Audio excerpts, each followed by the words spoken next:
बिस्मिल्लाहिर्रहमानिर्रहीम। अस्सलाम वालेकुम। मैं हूं आपका मेज़बान वसी शाह और आप देख रहे हैं ज़बरदस्त। नाज़रीन, आज ज़बरदस्त में एक बहुत ही ज़बरदस्त शख्सियत ने, बहुत ही ज़बरदस्त अदाकार ने, फ़नकार ने हमें ज्वाइन किया है। उनका करियर जो है वो 60 सालों पे मुहित है, 60 सालों पे। जी हाँ, radio, film, television, theatre, TV commercials, कौन सा ऐसा शोबा है जिसमें इन्होंने परफॉर्म नहीं किया और आप लोगों के दिलों पर अपने काम का नक्श नहीं छोड़ा। शायर भी हैं, बहुत उम्दा लिखते भी हैं, कई प्लेस भी इन्होंने लिखे। बेशुमार यादें जो हैं लोगों की वो इनसे, इनकी शख्सियत से और उनके काम से वाबस्ता हैं। आज हमें बहुत लुत्फ़ आएगा इनसे बात करके, अपनी तमाम तर तवानाई के साथ, एनर्जी के साथ, अपने फ़न के साथ और बहुत सारी यादों के साथ हमारे साथ मौजूद हैं one and only Asim Bukhari साहब। और आसिम बुखारी साहब के साहबजादे भी आज हमारे साथ मौजूद हैं और ऐनक वाला जिनसे जिस की यादें हैं और बेशुमार लोगों की यादें हैं, ये जनाब उसके रूह रवां हुआ करते थे, क्योंकि जिन जो था ना वो इन्हीं की कैद में था। अजलाल बुखारी भी हमारे साथ मौजूद हैं। अजलाल बुखारी और मोहतरम आसिम बुखारी साहब।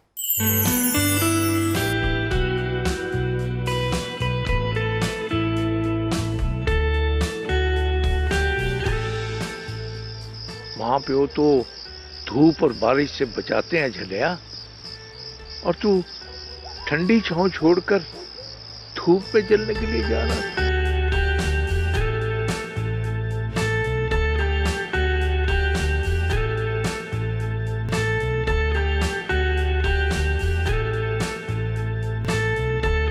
अगर तुम हमारे सवालों के ठीक ठीक जवाब दोगे तो तुम जो चाहोगे तुम्हें मिल सकता है। आजादी आजादी आजादी आजादी तुम्हारे लिए पागल का ख्वाब साबित होगी अमीर जान।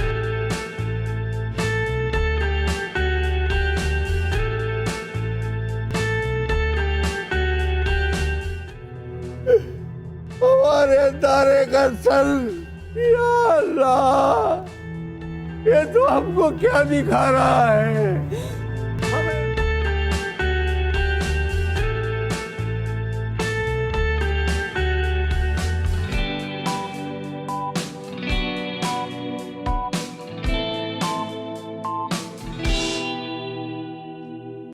Welcome to the show Bukhari साहब।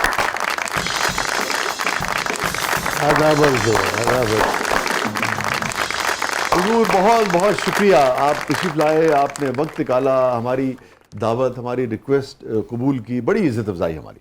मेहरबानी आपकी है कि आपने मुझे मौका दिया कि मैं तकरीबन काफ़ी अरसे के बाद दोबारा आवाम के सामने, आवाम की अदालत में पेश हो जाऊँ। नहीं, वो आपकी मोहब्बत है, मगर आवाम आपसे मोहब्बत करती है, तो अदालत कैसी जनाब? जो बड़े होते हैं उनका हुक्म जो है वो बस सर आंखों पे होता है। ठीक है, हुक्म हम आपको दे सकते हैं, आवाम को नहीं। वो भी आपसे ऐसी ही मोहब्बत करते हैं। अल्हम्दुलिल्लाह। और थैंक यू सो मच अजलाल, आप भी तशरीफ लाए, बहुत बहुत शुक्रिया। Thank you so much. आपसे भी जनाब बड़ी यादें हैं लोगों की, है ना? डेफिनेटली। दिल बतोड़ी नसा चोड़ी, अद्धी मिठी अद्धी कौड़ी। I am sorry, I am sorry. हाथ दोनों कहीं वो चुड़ैल फिर ना आ जाए। मेरे हाथ पे हाथ रखो। तो आज ज़रा बुखारी साहब से हम डायरेक्ट भी बात करेंगे और आपके थ्रू भी ज़रा इनको समझने और जानने की कोशिश करेंगे। बिल्कुल। बुखारी साहब, 60 बरस एक बाकायदा एक बहुत तवील अरसा होता है। 60 बरस तक किसी शोबे में अपने आप को बरकरार रखना, अपनी अफादियत, अपनी अहमियत को बरकरार रखना, जी जी, ये कैसे मुमकिन बनाया आप? बस मैं तो यही समझता हूँ कि ये सब अल्लाह की रज़ा है, वरना हमारे ख़ानदान में कोई भी इस फील्ड में नहीं था। तो बुखारी साहब, अगर स्टेप बाय स्टेप चलें, मोची दरवाजे में आपने तकरीबन 4-5 बरस गुजारे। जी जी, उस वक्त का मोची दरवाज़ा, उस वक्त का लाहौर और एक बच्चा, क्या क्या याद आता है आपको उस ज़माने से? मुझे यही याद आता है कि जिस वक्त पाकिस्तान बना था तो मेरे नाना की मस्जिद थी वहाँ, तो उनके हाथे में मैं बच्चों को लेके ना, तो वो झंडे पकड़ के तो मैं घूमा करता था, पाकिस्तान जिंदाबाद, पाकिस्तान जिंदाबाद, तोतली जुबान में। पाकिस्तान का मतलब क्या, ला इलाहा इल्लल्लाह। तो ये उस वक्त के नारे जो थे वो मुझे याद है। बाकी सिर्फ इतना याद है कि मुझे वो मिट्टी खाने का बड़ा शौक था। तो एक दिन वो मस्जिद की सीढ़ियों में खड़ा होके मैं वो चूना, जी जी जी जी जी जी। उसको खुर्च के मैं मुंह में डाल रहा था, हाँ। तो पीछे से मेरे नाना का पाँव आया, उन्होंने मुझे मारा, बस यही याद है। पाँव याद है।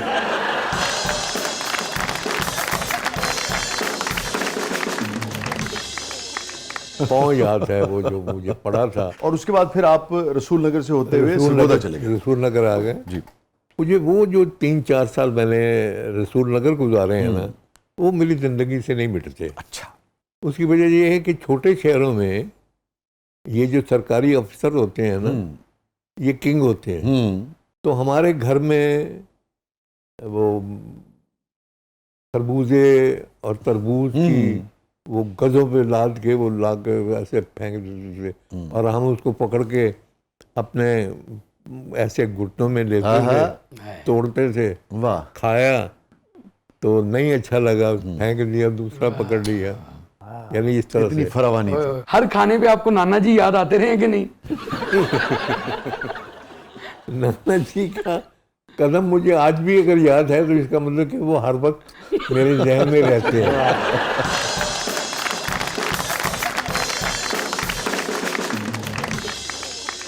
अच्छा, दूसरा वहाँ वो जो दरिया है, दरिया चनाब, वो करीबी है, वहाँ से मछलियाँ आती थी। वाह।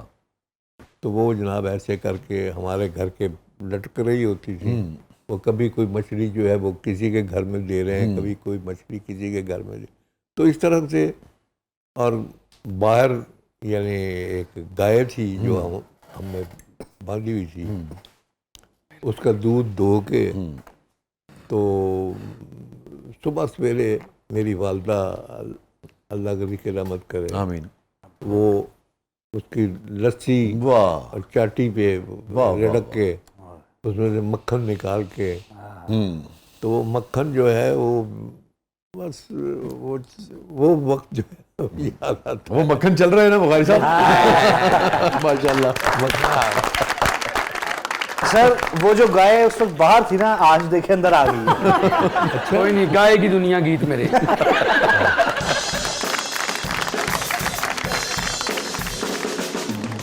अच्छा बुखारी साहब, फिर चले गए आप सरगोदा। या सबसे पहले हम जाके सिविल लाइन में रहे थे, ठीक है। टिटपाड़ की कोठी देखो। जी हाँ जी हाँ। और फिर 10 बरस रहे आप वहाँ? जहाँ 10 वर्ष रहे और साथ पढ़ाई भी करते रहे। यहाँ मुझे एक वाकया मैं सुनाऊंगा, और ये वाकया जो है ना, इसमें बहुत ज़्यादा लोगों के लिए एक नसीहत भी होगी। वो ये थी कि जैसे कि मैंने पहले कहा कि मुझे मिट्टी और गाची खाने का बड़ा शौक था, तो एक दिन पहले मैंने घर वालों से पैसा लिया, उसकी गाची ली और खा गया। अब मुझे परेशानी के जनाब तख्तीरा की करांगा।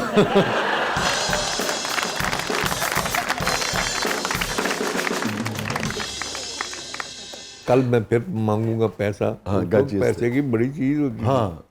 तो सब्जी मंडी के साथ ही वो जो उर्दू बाजार में जी, सड़क जी, जी। जाती है ना, वहाँ आपने देखा होगा कि अपने तमाम चीज़ें जो हैं वो दुकान से बाहर तक फैला कर रखते हैं। सारे ओवरऑल ही उस शहर का एक मिजाज था जी। तो वहाँ एक तसले के अंदर ना हाँ। गाची पड़ी थी, तो मेरा मुंह ललचाया। मैं कहा यार नहीं गाची पे ही। मैं उसके करीब जाके बैठ के ना, तो जूते के स्टेप्स जो हैं वो ठीक करने लगे। अच्छा। स्टेप्स वो ठीक करते करते मैंने नज़र में जाके गाची उठाई और घर आ गए। घर आके मैंने बड़े फख्र से बयान किया जो दुकानदार को पता भी नहीं चला, और इस तरह से मैंने वो कर ली। वो हमारे बड़े बुजुर्गों ने वो ये बात सुन ली, उन्होंने क्लैपिंग की, उन्होंने कहा वेरी गुड, तुमने तो कमाल कर दिया, तो ज़रा जूती पहनो और हमारे साथ चलो। मैं कहा कहाँ? कहने का वहीं से जहाँ से तुमने गाची उठाई है, वहाँ मैं उन लोगों को तुम्हारी शक्ल दिखा दूंगा कि ये चोर है, आइंदा इससे मोहतात रहे। आप यकीन मानेंगे शाह जी कि मैं पाँव में पड़ के दलनियाँ लेता रहा कि मुझे ना लेके जाए। मैंने गाची भी फेंक दी, सब कुछ किया। यानी वो दिन और आज का दिन मेरे लिए दौलत का ढेर भी लगा हो तो मेरे लिए वो गाची की वो ट्रे है। वाह, क्या बात है। क्या लोग थे, क्या तरबियत थी, क्या कैरेक्टर था। और ये जो आप फरमा रहे हैं ना सर, मैंने इस तरह के उस शहर में कई लोगों के कई वाक़यात देखे, कैरेक्टर की, बच्चों की तरबियत की। पूरा पाकिस्तान ऐसे ही होगा जी, मैं तो अपने शहर की बात कर सकता हूँ, मगर बड़ी अहमियत थी। बिल्कुल दुरुस्त कह रहे हैं आप। ਅੱਛਾ ਉਸਤਾਦ ਜੀ ਤੁਸੀਂ ਤਾਂ ਭੁੱਲ ਗਏ ਹੋ ਨਾ, ਲੇਕਿਨ ਉਸ ਦੁਕਾਨਦਾਰ ਨੂੰ ਅੱਜ ਵੀ ਯਾਦ ਹੈ। ਉਹਨੇ ਜਿਸ ਦਿਨ ਇਹ ਪ੍ਰੋਗਰਾਮ ਵੇਖਣਾ ਹੈ, ਉਹਨੇ ਵਸੀ ਸ਼ਾਹੀ ਨੂੰ ਫੋਨ ਕਰਨਾ, ਫੋਨ ਕਰਕੇ ਕਹਿਣਾ ਬਾਬਾ ਜੀ ਤੁਹਾਡੀ ਮਿਹਰਬਾਨੀ, ਤੁਸੀਂ ਮੇਰੇ ਬੰਦੇ ਫੜ ਲਏ ਨੇ।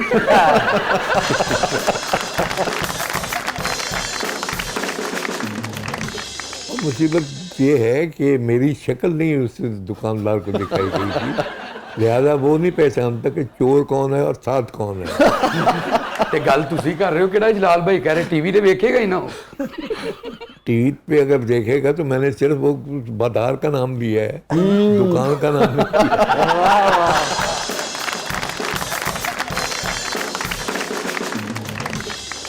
हाँ, अलबत्ता एक वो जो मैं जी वो स्कूल जो है अम्बाला मुस्लिम हाई स्कूल, जी जी जी जी जी और जो गवर्नमेंट हाई स्कूल है, जी हाँ उसके सामने वो जो वो फुटपाथ थी, हाँ। उसके ऊपर वो कबाब लगाया करता था एक वाह, बंदा, वाह, वाह। 2 पैसे का कबाब। अच्छा, और वो करता क्या था, खाते जाओ और सीखे रखते जाओ, एंड पे वो सीखे गिनवा के हाँ। उसको पैसे दे दो। ठीक है। तो हमें शरारत सूझी उस वक्त, जाहिर है कि बंदा अब तो इसी तरह के ही बच्चे होता थे है। जी हाँ, छोटे थे। शरारत ये सूझी कि हम एक सीख खा के उसके वो जो चूल्हा है उसके नीचे रखते जाएं और एक हम इधर रखते जाएं, और बाद में उसको गिनवाएं तो कह रही हद तो कुछ बड़ा है, हाँ। और चीखा बढ़िया थोड़ियाँ।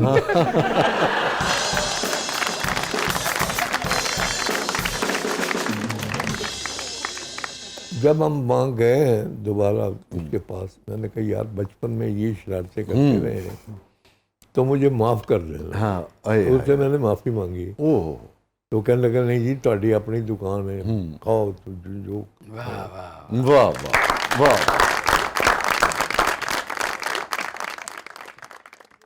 ਨਹੀਂ ਤੇ ਸਰ ਗਾਚੀ ਵਾਲੇ ਦਾ ਕੀ ਕਸੂਰ ਸੀ? ਉਹ ਵੀ ਤੇ ਅੱਜ ਇੰਤਜ਼ਾਰ ਕਰ ਰਹੇ ਨੇ ਕਿ ਬੁਖਾਰੀ ਸਾਹਿਬ ਆਣਗੇ ਤੇ ਮੈਨੂੰ ਕਹਿਣਗੇ ਕਿ ਯਾਰ ਮੈਂ ਤੇਰੀ ਗਾਚੀ ਚੁੱਕ ਕੇ ਖਾਂਦਾ ਰਿਹਾ। वो बड़ी मिन्नतें और खुशामदें करके उसको मैंने मुद्दे को गायब कर दिया। अगर कोई मुद्दा उसका रहता तो मैं शायद जाके उससे माफी मांग लेता। वाह वाह वाह। मुद्दा ही गायब हो गया, फिर मुझे गाची की जरूरत ही नहीं पड़ी। ਸਰ ਹੌਲੀ ਹੌਲੀ ਮਾਸ਼ਾਅੱਲਾ ਤੁਸੀਂ ਗਰੋਸਰੀ ਵਾਲੇ ਪਾਸੇ ਆ ਗਏ ਹੋ, ਹੁਣ ਸਬਜ਼ੀ ਦਾ ਵੀ ਕੋਈ ਵਾਕਿਆ ਦੱਸੋ। सब्जी वाली अब मैं एक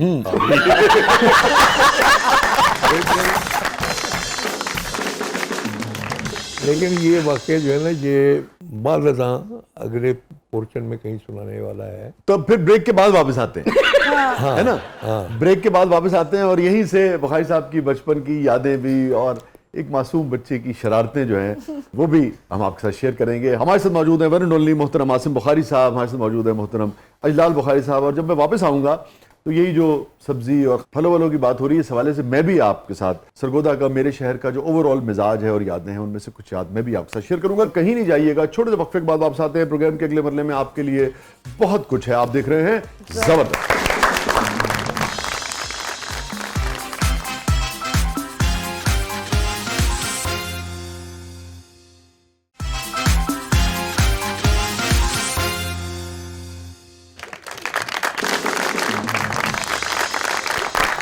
वेलकम बैक नाज़रीन। ज़बरदस्त में एक बार फिर खुशामदीद। हमारे साथ मौजूद हैं अजलाल बुखारी साहब, हमारे साथ मौजूद है मोहतरम आसिम बुखारी साहब। और रिदा, क्या है प्रोग्राम के इस मरले? सर सॉरी आपकी मैं बात टोक रहा हूँ, आपने अभी ब्रेक में क्या किया सर?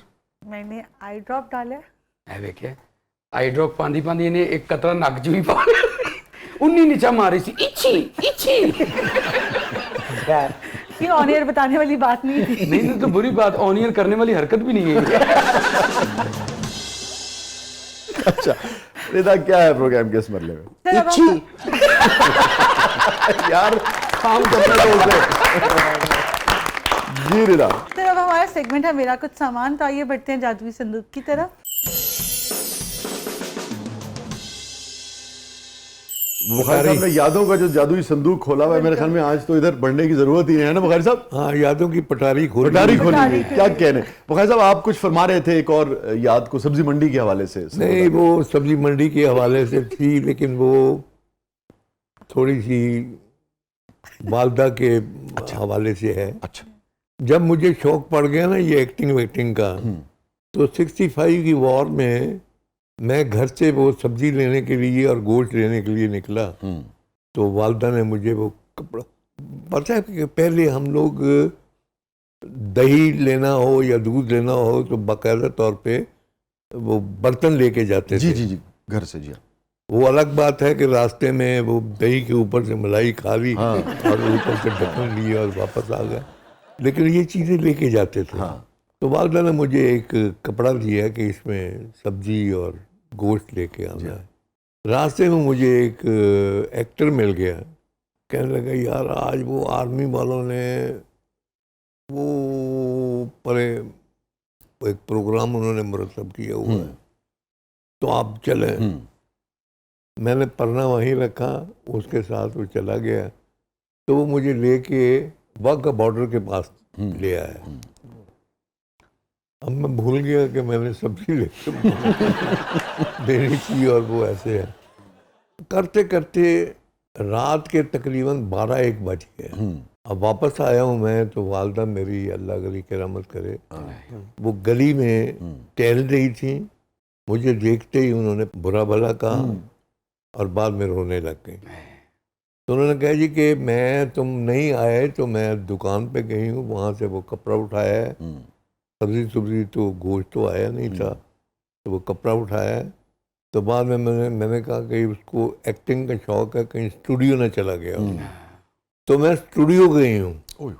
तो स्टूडियो मैंने लोगों से पूछा कि इस तरह का बच्चा कोई, कहने लगा भैन जी उन्हें एक्टिंग का शौक है, आ जाएगा रोल खोल के आप पे ही। तो ये उनको वहाँ से मुझे हुआ। वालदा बहुत परेशान थी और गुस्से में भी थी, आपने फिर बताया। गुस्से में थी, लेकिन वो साथ एक ममता का रोना जो होता है ना। और दूसरी बात यह कि अकेला बेटा हो ना किसी का, तो वो ज्यादा ही लाडला होता है। आप एक ही औलाद थे? मैं। अच्छा।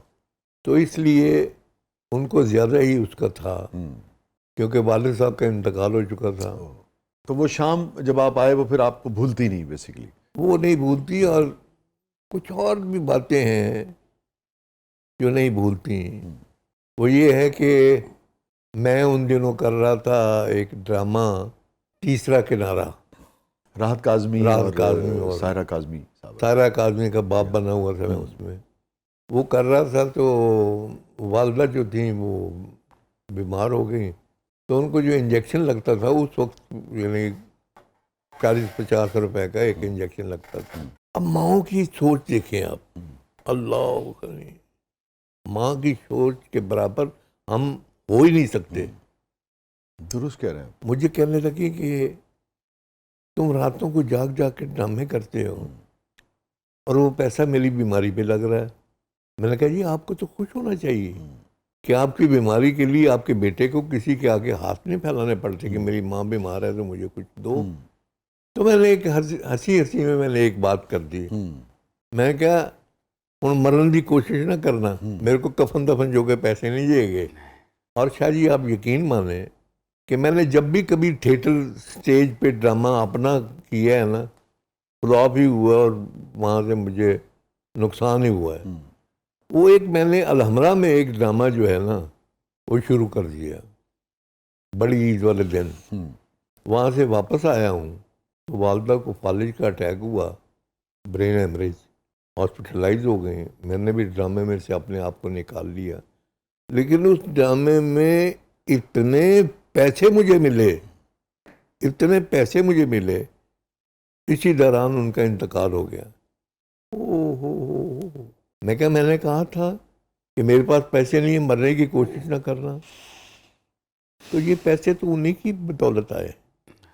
मैंने फिर सारे 40वां और ये वो सारा जो है वो किया उनका। अल्लाह उनको गरी करामत करा, तमाम माओं को जो जिंदा हैं उनको सेहतमंद ज़िंदगी अता फरमाए। आमीन।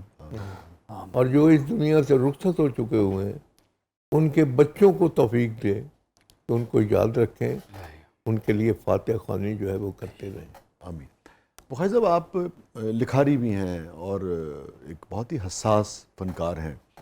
ज़िंदगी का एक तजुर्बा है, एक शऊर है, ज़िंदगी को बहुत करीब से आप लोगों ने देखा है। ये क्या वैसे इस रिश्ते में क्या ऐसी बात है? अब आपकी उम्र तकरीबन 80+ है और जैसे कि आपने ख़ुद फरमाया अभी साहिब फ़राश हैं इस वक्त आप, मगर अभी भी आप एक मुशायरा करवाते हैं, माँ मुशायरा। जेकर जगते माना होंदी प्यार दी छत्तर छाना होंदी। ये क्या रिश्ता है कि एक आदमी जो 80 बरस का है, 81 बरस का है, 82 बरस का है, मगर ये जो माँ का रिश्ता, और माँ जो है वो इंसान को भूलती नहीं किसी भी ज़िंदगी के मोड़ पे। इसके पीछे ऐसा क्या वो है? ये तो हम भी समझते हैं कि भाई ठीक है, उसी वजूद से आप हाँ, तख्लीक पाए हैं और सारा वो है, मगर नहीं, बाज़ औक़ात क्या तो मुझे फिनोमेना है? मेरा ये करवाने का मकसद ये है कि लोगों को अपने बुजुर्ग जो हैं, माँ और बाप, वो याद रहें और उनके लिए वो कुछ ना कुछ करते रहें, उनकी खिदमत करते हैं। वाह। बुखारी साहब, जिस प्ले का आपने जिक्र किया इसमें एक पॉपुलर नज़म भी तो थी। जी जी, अहमद शमीम साहब की लिखी हुई नज़म थी, नैयरा नूर साहबा ने नहीं है नूर ने, ये कभी हम खूबसूरत थे। खूबसूरत थे। क्या कभी हम खूबसूरत थे। क्या कहने, क्या लोग थे, क्या क्रिएशन थी। वाह वाह वाह। अब मैं इब्तदाई स्टेज जो टीवी का था वो भी आपको बताऊं कि हमने कैसे कैसे काम किए हुए हैं। पहले रिकॉर्डिंग होती थी, रिकॉर्डिंग नहीं होती थी बल्कि लाइव होता था। जी हाँ। फिर उसके बाद रिकॉर्डिंग आ गई, एडिटिंग नहीं आई, तो उसमें ये होता था कि पूरा चंक जो है शुरू से लेके आखिर तक हमें वो बोलना पड़ता था। अगर एंड के ऊपर भी कहीं आप भूल गए हैं ना तो सारा दोबारा फिर शुरू से, और इवन अगर कोई भी भूल गया तो सबको फिर दोबारा। हाँ। तो इसी तरह वो एक मुझे याद है कि वो चल रहा था प्रोग्राम आखिरी शब, तो आखिरी शब में अलाउद्दीन खिलजी के दरबार में मैं बैठा हुआ था, तो उनकी तकरीर तकरीबन 10-10 मिनट की तकरीरें होती थी बादशाहों की। बादशाह है जी, जो मर्जी करे।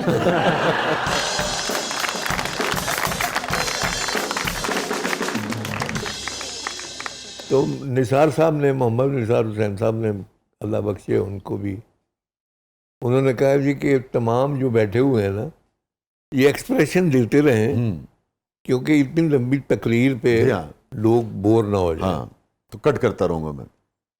तो उसमें दरबार में मेरा भी एक जुमला था।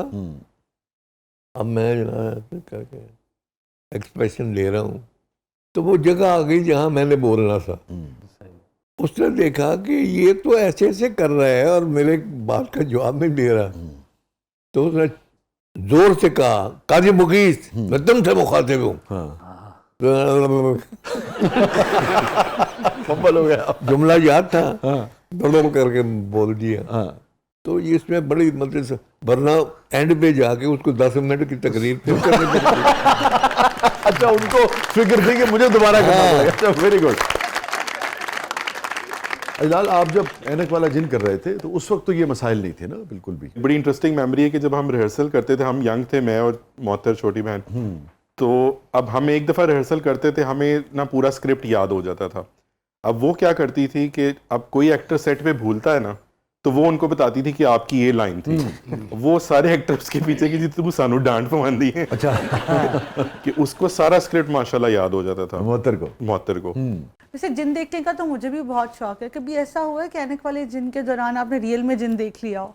चलो जी। जिन रियल में तो अल्लाह ना ही दिखाए, वैसे नहीं देखे हुए, लेकिन यह है कि उसके अलावा बहुत कुछ देखा हुआ है। इसलिए वो सांप, क्योंकि सांपों के साथ हमारे बहुत सीन होते थे, तो रियल सांप बहुत देखे हुए हैं। रियल जितने जानवर, ये हाथी, घोड़ा, शेर, ये बहुत ज्यादा देखे हैं। बड़ा फन था ना वैसे? बिल्कुल, उसकी रिकॉर्डिंग भी बड़ा फन हुआ करती, बहुत ज्यादा। वाह। हफीज ताहिर साहब और जी ए हमीद साहब लिखते थे ना? बिल्कुल। सबके लिए, आपके लिए, पूरी टीम के लिए बहुत ऐनक वाला जिनसे तो इस पूरी नस्ल की बड़ी मेमोरीज हैं, आज भी जिक्र करो तो उनकी आंखें उनमें चमक आ जाती है। अच्छा जी, आपको जिन देखने का शौक है? थोड़ी देर पहले तक था। क्यों? देख तो रही हूँ। कभी सोए हुए उठ के शीशा नहीं देखा? उसमें जिन नहीं परी नजर आती है। यस, उसमें भूतनी खड़ी नजर आती है। वो छोड़ जाएगी प्रोग्राम। नहीं, हमारी वो क्लिक है सी, आप उन्होंने कट के आवांगे।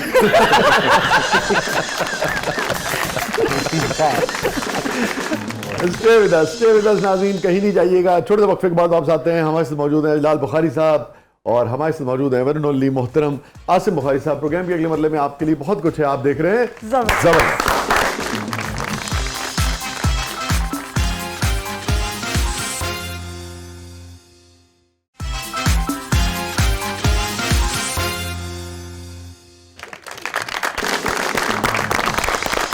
वेलकम बैक नाज़रीन, ज़बरदस्त में एक बार फिर खुशामदीद। ये जो अभी बात हो रही थी छोटी मोटी, जैसे गाची आपने उठा ली और बहुत सारा, तो मैंने देखा कि ये जो खांचा फरोश होते थे, रेडियो वाले होते थे, सब्ज़ी वाले, बेशुमार मरतबा मैंने देखा कि कोई भूखा है। एक नहीं, ये मंजर मैंने हज़ारों बार देखा होगा कि कोई गरीब आदमी है, कोई बच्चा है, कोई वो है, और उसने छोटी सी कोई चीज़ उठा ली तो उसने पहले डांटा, और डांटने के बाद उसने फिर उसको अपनी मर्जी की कोई चीज़ उठा के वहीं से दे दी कि नहीं तो नाराज़ ना हो।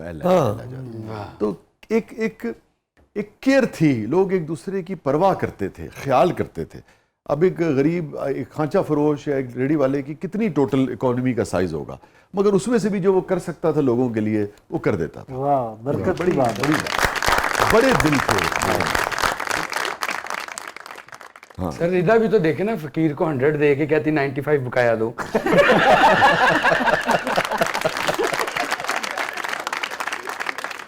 तो रिदा क्या है प्रोग्राम के इस मरले में?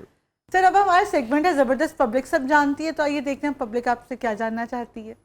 जी बुखारी साहब।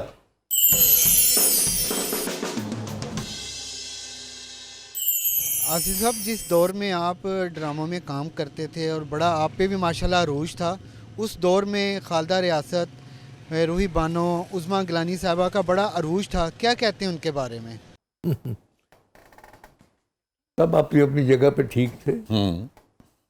अल्हम्दुलिल्लाह उनके साथ मैंने काम किया, और खालदा रियासत के साथ काम किया, रूही बानो के साथ मैंने काम किया है, बड़ी बड़ी आर्टिस्टों के साथ, और आर्टिस्टों के साथ मैंने काम किया है।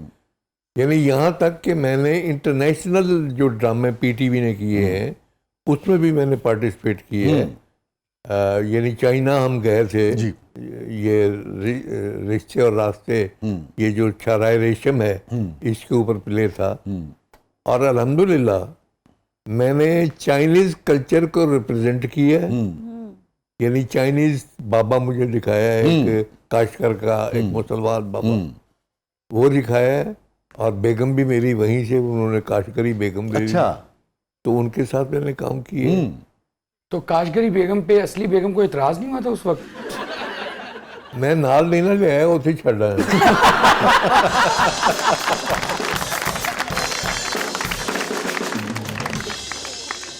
अच्छा, दूसरी चीज एक और है कि मोहत्तर का नाम जो है वो आपके लिए एक अजीब होगा, लेकिन चाइना में काशगर में एक मज़ार है मोहत्तर बेगम का। अच्छा अच्छा अच्छा अच्छा। तो इसकी पैदाइश की इतला मुझे वहाँ मिली थी। अच्छा। तो ये नाम फिर मैंने वहाँ से अच्छा इम्पोर्ट करके, वाह वाह वाह, तो इसका नाम मैंने मोहत्तर रखा। वाह वाह वाह। अच्छा सर, काजगर की बातें आपको भूल नहीं रही? भाई जाहिर है कि जिंदगी जिसके साथ गुजारी हो वो कभी जिंदगी में भूल सकता है।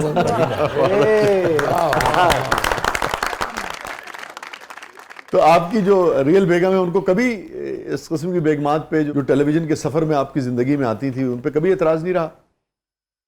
मैंने कभी उनका घर में तस्करा नहीं किया। जानती हैं वो, अच्छा, सबके साथ उनके अच्छे ताल्लुकात हैं। हो सकता है कि मुझे कभी कभी वो ताने भी देती हूँ, लेकिन ऐसी कोई, जो कि मेरी तरफ से ऐसी कोई हरकत नहीं हुई थी। जिसको 4 कलमे पढ़ के लेके आए हैं वही हमारा सपना है। और ये जो आपने बात की कि कभी कभी कुछ कह देती हूँ, तो क्या कहा उन्होंने कभी कभी? हाँ, बहरहाल ये है कि नहीं यार, मैंने कोरोना कटवाना।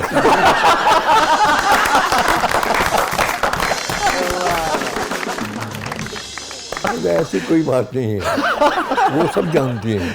अच्छा, हम बुखारी साहब ये समझते थे कि शायद 50-60 के बाद ये मामला सेटल हो जाते हैं। खातून कभी नहीं भूलती कुछ भी। खातून आज से 150 साल पहले कोई बात की होगी ना, तो वो भी आपको कह देगी तो फलाने तो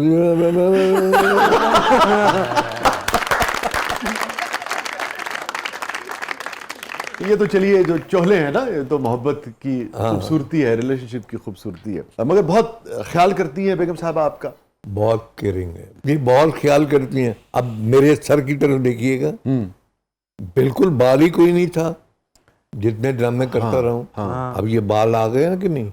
और ये आपने ये जिसे कहते हैं कि मैं कोई तेल चेल नहीं लगाया, कोई कुछ नहीं। अच्छा। हाँ, लेकिन ये है कि वो सर्दियाँ आती हैं तो जितने नट्स हैं इनको पीस के वो उसको बना के तो मुझे पिलाती हैं। वाह वाह वाह। और जब मौसम आता है सब फलों का, तो फलों के मुझे वो करके पिलाती हैं। तो इस वजह से मैं, तो आपका ख्याल है कि जो दोबारा अफजाइश आपके बालों की हुई, इसकी ये वजह? इसी वजह से। वाह भाई साहब, एक शेर आपकी नजर। जी जी। एक दूजे को बूढ़ा होते देखा है। वाह। एक दूजे को बूढ़ा होते देखा है, बोलो और मोहब्बत किसको कहते हैं?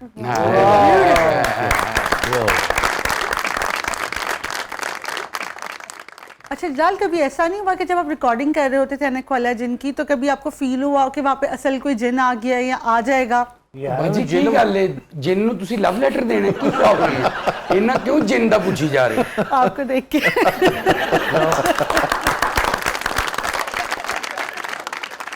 पूछना बंद है क्योंकि हुणे आप जिन लग रहे।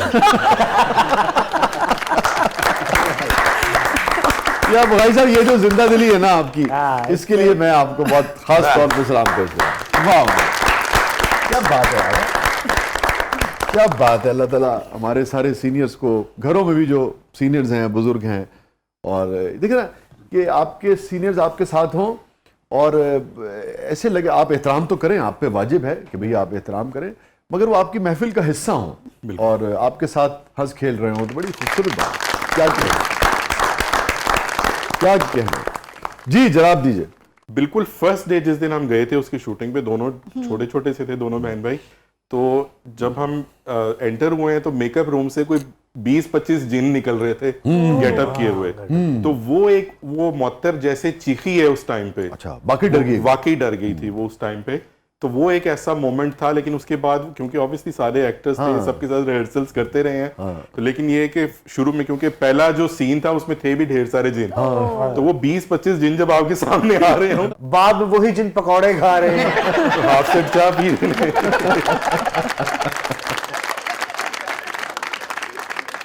जिन नहीं कह रहे मुझे मैंने पहले ला दे। जिन कह रहे हैं कि मेरा चेक लेट हो गई है।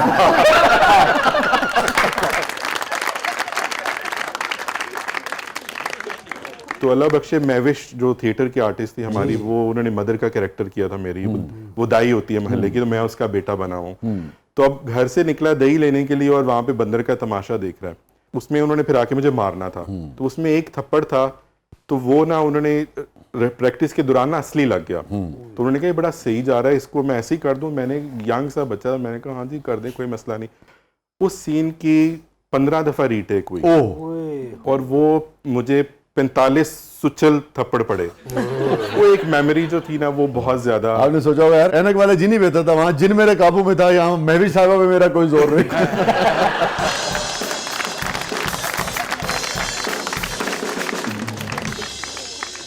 इसके इस थप्पड़ वप्पड़ जो सिलसिला है, इससे मुझे याद आया, क्वेटा वालों ने मुझे बुलाया बख्तनामा करने के लिए।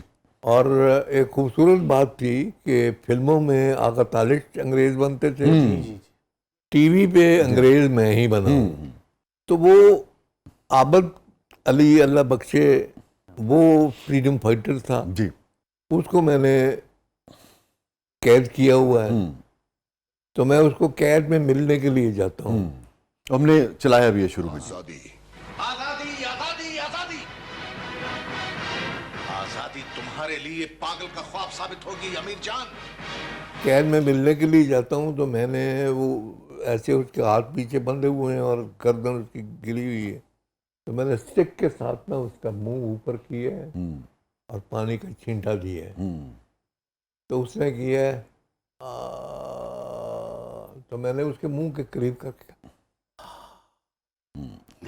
मतलब मुझे सुकून मिला है तुम्हारे। अच्छा, इस अजियत से मुझे सुकून। अजियत में। उसके बाद वो बात करते करते जज्बाती होके उसने बोला कि जी तुम क्या कर सकते हो, तुम ये वो। तो अब ये देखे कि कितना बड़ा उसका मुंह, ये सामने है, पीछे है। मैंने उसको कुछ स्क्रिप्ट में लिखा हुआ नहीं था, मैंने उसको दराल 2 थप्पड़ जड़ दिए। सारे वहाँ कहने लगे ये लड़ाई हो जाएगी, ये की हो है तो स्क्रिप्ट ही। लेकिन वो थप्पड़ खाने के बाद वो और ज़्यादा जज्बाती होके उन्होंने काम किया। एंड जिस वक्त एंड होने लगा उस सीक्वेंस का, तो ऊपर से आवाज़ आई रुक जाए रुक जाए रुक जाए, टेप खराब है। तो ये दोबारा करें। अब आबद अली ने मुझे कहा कि पहले तुसी जरा थोड़ा जिहा हथौला करके कह दी तुसी मतलब कड़ाकेदार मैनू लाना। वाह क्या लोग थे, क्या कमिटमेंट थी। तो मैं दोबारा जिसे कीता कि उन्होंने लाया मैं ते एंड होया जे फिर आवाज आई रुक जाओ ए टेप रिकॉर्डिंग भी लानी सी, ए रोज़ियां दी रमजान दी नशरियात दी जड़ी वो टेप लग गई। फिर हम दोनों ने कहा कि जाहिर है कि इस तरह के नेगेटिव रोल करते हुए ना पाँव के नाखून से लेकर सर के बालों तक बंदा जो है खिंच जाता है, क्योंकि मेरा तनाव होता है। हाँ, मेरा सेंटिमेंट ऐसा नहीं है, मैं बड़ा पोलाइट किस्म का बंदा हूँ। तो वो ये मैंने कहा जी कैसे करेंगे हम लोग, लिहाजा वो मिन्नत और खुशामद करके उन्होंने दोबारा किया और आबद अली ने मुझसे 3 दफ़ा थप्पड़ खाए। वाह क्या लोग थे। अच्छा, एक तो वो हो गया। दूसरा ये हुआ कि तो मुझे था कि मैं सिगार पी रहा हूँ, तो सिगार उसके जिस्म के साथ ना ऐसे करके बुझाना है मैंने। फ्रीडम फाइटर है ना वो। हाँ, तो मैंने वो जाके मैं स्माइल कर रहा हूँ, मुस्कुरा रहा हूँ, हंस रहा हूँ कि ये जकड़ा हुआ है मेरे पास। उसने ऐसी लुक कराई, मज़ा आता है एक्टर के साथ टाकरा जब होता है। उसने ऐसी लुक कराई मुझे, मैं कहा सुबह का सूरज निकलने से पहले इसको फांसी पे लटका दिया जाए। तो ऐसे करके ना स्माइल दे के कैसे तो बात तो कर भी सकना। So sorry. कोई बात नहीं विलियम, ये तो इब्तदा है। मेरी नजर तो उस इंतहा को देख रही है जहां तक तुम जा सकते हो। वो मुझे इतना वो मतलब ऐसे करके ना मैंने वो सिगार जो है वो अपने हथेली पे बुझा दिया ऐसे करके। अब उसकी ऐश जो है वो कितनी मोटी जी है छाला पड़ गया यहाँ। जब वो हुआ तो डायरेक्टर ने कहा जी तुसी दसिया नहीं जी कि इत्थे इंज करना है, लिहाजा दोबारा करो। और दोबारा करने के लिए उसने कहा कि वो जो तुमने वो शिकार उसके पीछे बुझाया है इस तरह से करो कि कमीज के धुआं निकले। तो वो हुआ ये कि उसके यहाँ वो कागज लपेट लिया गया। अच्छा, वो इत्तेफाक की बात है कि वो गम वाला था। नीचे टावल रख के ऊपर वो गम वाला वो रखा। और अब जनाब मुझे कहा कि जी साड़ के उन्हें पूरा करना है। वो जब उठा ऐसे ऐसे किया तो टावल नीचे चला गया, तो यहाँ सिर्फ गम वाला पेपर रह गया। अब मुझे तो नहीं पता, मैं बड़े आराम से उसको जला रहा हूँ, ऐसे कर रहा हूँ, उसमें से धुआं निकल रहा है और मैं स्माइलें दे रहा हूँ कि पुत्र काबू आ गया ना। और उसका यानी एक्सप्रेशन जो है वो यार बड़ी कमाल एक्टिंग कर रहे थे। ਲੇਕਿਨ ਉਹ ਵਿਚਾਰਾ ਜਿਹੜਾ ਸੀ ਉਹ ਛੱਡ ਰਿਹਾ ਸੀ। मगर बोले नहीं, टेक नहीं रोकी आबिद अली साहब। नहीं बोले। वाह। और जिस वक्त कट की है तो कहा मैं मर गया ये, वो खोला है तो वो उसके साथ चिपक गया हुआ था पेपर। क्या लोग थे यार। लेकिन इसीलिए तो आबिद अली है पेपर, और आसिम बुखारी चिपक गया हुआ था। तो कि यार तुम छाड़ रहा थी तो तू बोले क्यों नहीं? कहना मैं क्या कि आसिम बुखारी ने नंगे हाथ से रगड़ दिता है ਤੇ ਮੈਂ ਤੇ ਨਾ ਕੁਝ ਕਰਕੇ ਆਇਆ ਸੀ ਤੇ ਮੈਂ ਜੇ ਬੋਲਾਂਗਾ ਤੇ ਕਹਿਣਗੇ ਪਿਆ ਕੀ ਹੋ। ਵਾਹ ਵਾਹ ਵਾਹ क्या कहना है। Stay with us नाज़रीन। छोटे से वक्फे के बाद वापस आते हैं प्रोग्राम के अगले बदले में। आपके लिए बहुत कुछ है, आप देख रहे हैं ज़बरदस्त।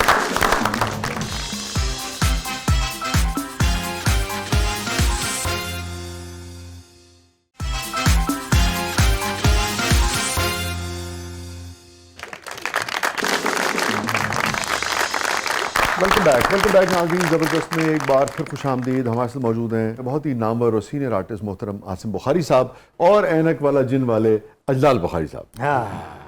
अच्छा अजलाल, ये बताइए जब इंसान कोई काम कर रहा होता है तो उसके ख्वाब में भी वही चीज़ें आती हैं, तो कभी ऐसा भी नहीं हुआ कि आपके ख्वाब में जिन आया हो? अच्छा ये जो कुड़ी दे ख्वाब च जिन आई ना, जिन आके कहता वाह क्या हुक्म है मेरे आका, तो यहो जी कह रही होंगी मेरे बाल कर्ल कर दो, मेरे मेकअप में लिपस्टिक देखो सही लगी है मेरी।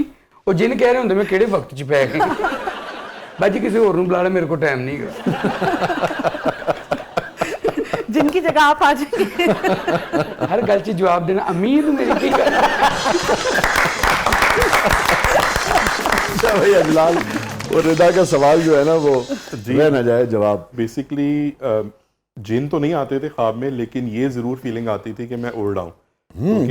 बहुत ज्यादा एपिसोड में ऐसे होता था कि ऐनक वाला जिन कि मैं ऊपर बैठा होता था और मैं उड़ रहा हूँ, नस्तूर के मुझे सैर करा रहा है। तो ये बड़ी दफा ख्वाब में आता था कि भाई मैं उड़ रहा हूँ और मैं जो है ना पूरे लाहौर का बर्ड आई व्यू एक मैंने वो बहुत दफा हुआ। और अम्मी कहती थी उठो स्कूल जाने का वक्त।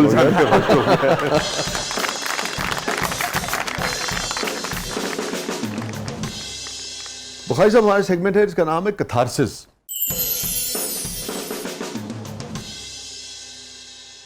कोई ऐसा गिल्ड, कोई ऐसी बात जिस पे कॉन्शियस जो है, जैसे कहते हैं ना कचोके लगाता रहता हो कि आसिफ बुखारी ये जिंदगी में गलत हुआ था मुझसे। अगर गलत हुआ है तो मुझसे ही हुआ होगा, मेरे साथ किसी ने गलत नहीं किया। मैं हर एक से मुतमईन हूँ, हर एक से ठीक हूँ। और ये जो जब से मैंने वो अपना पोइट्री शुरू की है ना सूफियाना, अपनी जात पछाणन बाजों एक एक पौड़ी चढ़िया, जिस भी मुक्तों कुल चाया ना मिलिया रहमान।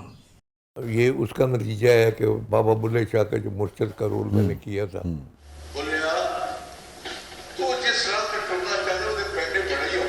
बुल्ले का एक वो शेर है कि बुल्ले सा मरना नहीं, गोर पे कोई हो। अर्श मुनव्वर बांगा मिलियां, बे बुलिया सी मरना नहीं, गोर पे कोई हो। ये मुझे मतलब लड़ गया तो नहीं कहना चाहिए, मतलब कि इसने मुझे परेशान कर दिया कि जब मरना भी है और गोर में भी पड़ना है तो बाबा ये क्यों कह रहा है कि ना असी मरना है ना असी गोर पहना है। ढूंढो इसे कि बाबा ने क्या कहा था। वो फिर मैंने एक पूरा वो लिखा है, खबरें किने किनू फड़ के कब्रे जा लटाया, खबरे किने किनू फड़ के कब्रे जा लटाया, बैस राणे तख्ती फड़ के मेरा नाम लिखाया। रूह मेरी सी पंख उडारू आसमाना वल ठिली, बे आसमानी दुनिया दे वो सारे चेते भुली, अजली दुनिया अंदर जिस तमो ने कदम जमाया, मकर फरेब दी दुनिया को अपना आप बचाया, खबरे किने किनू फड़ के कब्रे जा लटाया। मौत का नाम से मैं भी सुनिया, मौत किसी ने डिठी, किधरों आंदी किधर जांदी है और शहर तो मिठी। कुल्लो नफ्सिन जायकातुल मौत, जी कुल्लो नफ्सिन है और शहर तो मिठी, मिठी टीट शरीनी वर्गी, हर एक नफ्स ने अगे वर्ग के मौत नूं ना लिखाया, खबरे किने किनू फड़ के कब्रे जा लटाया। मौत ते लोकी रो रो एवें अपने नीर बहावन, मौत नूं समझन दुश्मन एवें अपना आप बचावन, मास चेहरे मौत ਦਾ ਡਰ ਤੇ ਹੋਣਾ ਜਿਹਨਾਂ ਧਰਤੀ ਜ਼ੁਲਮ ਕਮਾਇਆ ਮੌਤ ਦਾ ਇਹਸਾਨ ਨੇ ਜਿਹਨੇ ਰੱਬ ਨਾਲ ਜਾ ਮਿਲਾਇਆ ਅਵਰੇ ਕਿਨੇ ਕਿਨੂੰ ਫੜ ਕੇ ਕਬਰੇ ਜਾ ਲਟਾਇਆ ਸਾਲ ਮਹੀਨੇ ਪਲ ਵਿੱਚ ਮੁੱਕੇ ਮੁੱਕੀ ਫਿਰ ਕਹਾਣੀ ਮਿੱਟੀ ਦੀ ਇੱਕ ਢੇਰੀ ਰਹਿ ਗਈ ਜਗ ਤੇ ਫਿਰ ਨਿਸ਼ਾਨੀ ਮਿੱਟੀ ਅੰਦਰ ਰੁਲ ਕੇ ਇਹ ਰਾਸ ਸਮਝ ਚ ਆਇਆ ਮਿੱਟੀ ਅੰਦਰ ਰਲਵੇਂ ਲੋਕਾਂ ਮਿੱਟੀ ਨੂੰ ਦਫਨਾਇਆ ਖਬਰੇ ਕਿਨੇ ਕਿਨੂੰ ਫੜ ਕੇ ਕਬਰੇ ਜਾ ਲਟਾਇਆ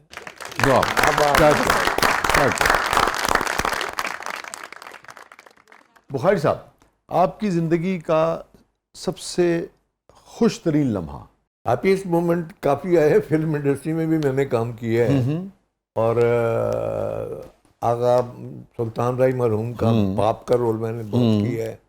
बल्कि एक मुझे याद है कि एक फिल्म में वो थी तो उसमें मैं बिग शिग लगा के शेरवानी पहन के पिस्तौल गले में लटका के मैं बैठा हुआ हूँ तो इतने में वो घोड़े के ऊपर ही बैठ के राई साहब जो हैं वो आ जाते हैं। मैं इतना पूछने का चोर हुआ हूँ मैं कहा पुत्र कित्थे गया से अब्बा मैं यारा मैं अपने आप लोगों के ताने तो बचा ले गया था अगों सट खा के आ गया। बुखारी साहब थोड़ा एक्सप्रेशन गया दस अब्बा मेरी मंग कौन है। बुखारी साहब थोड़ा एक छॉट गया अरे अब्बा जे तू मतलब ना कीता तो तौना दे जानी है नहीं और जिसे बिल्कुल उत्ते चढ़ाया ना मैं कहा पुत्र मैं हाँ तेरी मां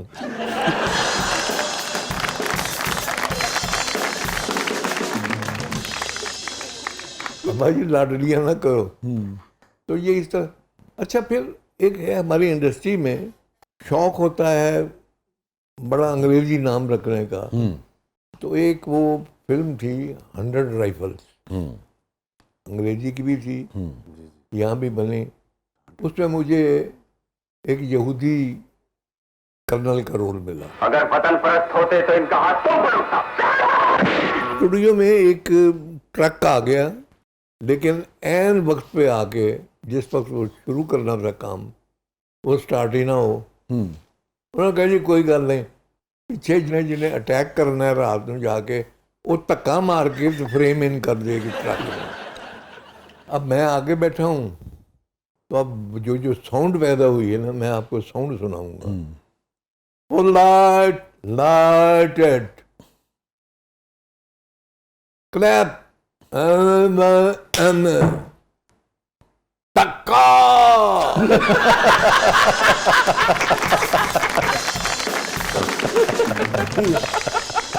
धक्का लगा रोको जी मैं जो उतरन लगा ना तो मेरी वो जी क्रॉस बेल्ट सी ਉਹਦੇ ਤੋਂ ਫੜ ਕੇ ਮੈਨੂੰ ਕਿਸੇ ਨੇ ਖਿੱਚ ਲਿਆ ਪਿੱਛੇ ਤੇ ਮੈਂ ਛੁੜੂ ਕੇ ਆਪਣੇ ਆਪ ਨੂੰ ਹੋਇਆ ਕੀ ਸੀ ਕਿ ਪਿੱਛੋਂ ਸੀਟ ਪੱਟ ਹੀ ਸੀ ਤੇ ਉਹਦੇ ਵਿੱਚੋਂ ਸਪਰਿੰਗ ਨਿਕਲੇ ਸਨ ਉਹ ਸਪਰਿੰਗ ਜਿਹੜਾ ਨਾ ਉਹ ਮੇਰੀ ਫਸ ਗਿਆ ਉਹਦੇ ਵਿੱਚ ਫਸ ਲਿਆ ਦੁਬਾਰਾ ਹੋਇਆ ਚੰਗਾ ਭਲਾ ਸਾਡਾ ਮਟੀਰੀਅਲ ਤਾਂ ਹੈਗਾ ਮੈਂ ਕਿਹਾ ਮਟੀਰੀਅਲ ਕਿਹਦਾ ਹੈ ਉਹ ਫਿਰ ਉੱਥੇ ਰੱਖ ਕੇ ਫਿਰ ਦੁਬਾਰਾ ਜਨਾਬ ਇਹੀ ਹੋਇਆ ਕਿ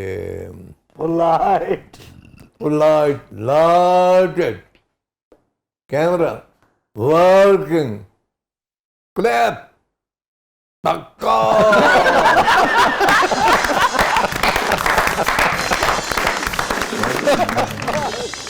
एक फिल्म ਦੇ ਵਿੱਚ ਮੈਨੂੰ ਉਹਨਾਂ ਨੇ ਫਾਈਲ ਲਾਣਾ ਸੀ सलगी का टाइम हो गया तो वो बेल्ट वो लेके आया जी मुझे हैंग करने के लिए हैंग करने के लिए तो इंस्टेड ऑफ ये ऊपर की वो बेल्ट लाता वो लाया बैठने वाली। अच्छा तो मुझे कहने लगे कि जरा जाके देख लो थाने के अंदर ही ना फांसी लानी थी वो ऊपर बांस है तो मैं उसको लटक के देखूं तो वो ऐसे हो जाए ना गर्दन मेरी तंग हो जाए। मैं कहा नहीं यार ऐसे कम ठीक नहीं हैगा ऐसे फा आ जाएगा। तो जो बेल्ट लैके आए थे ना किराए लिए कहते कोई गल नहीं 2 मिनट की गल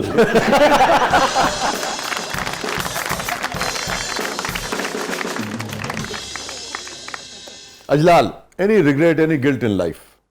लाइफ तो अभी चल रही है, फिलहाल तक तो कुछ ऐसा नहीं है। मैंने अब तक का ही पूछ रहा हूँ।